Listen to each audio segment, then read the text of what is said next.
Hi, friends. My name is Kat, and I'm the coordinator for children's ministries at Second Presbyterian Church.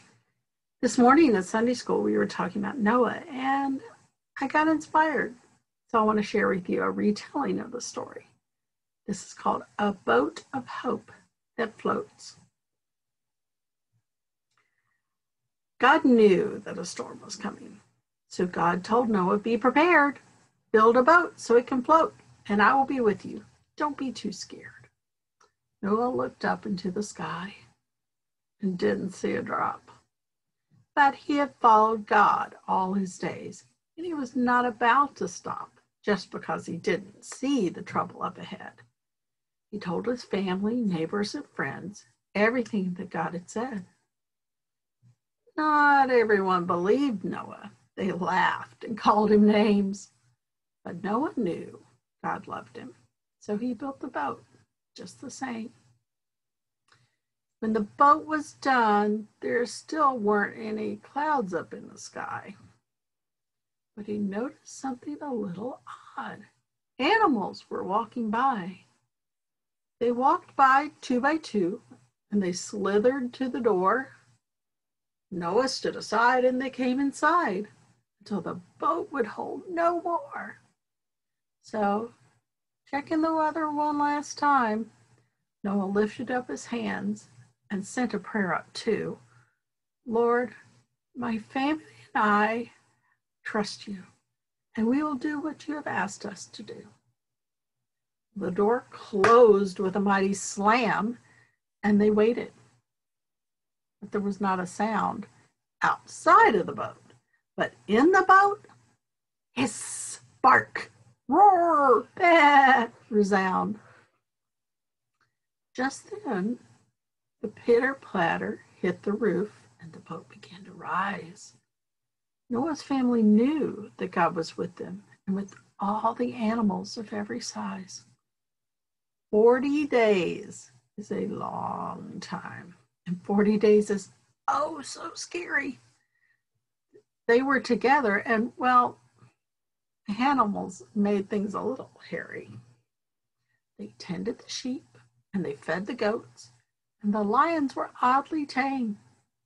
Then one tired end of the day night, something was not the same.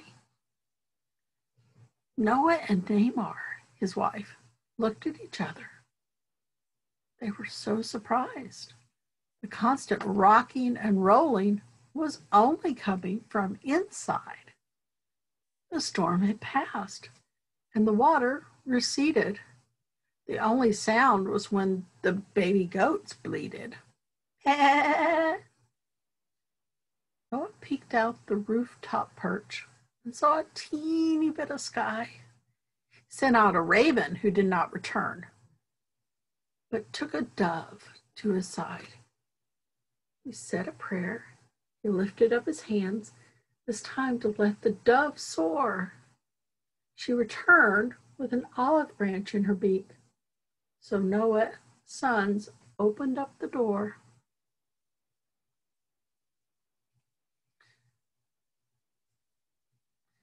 Every animal left and went back on their way.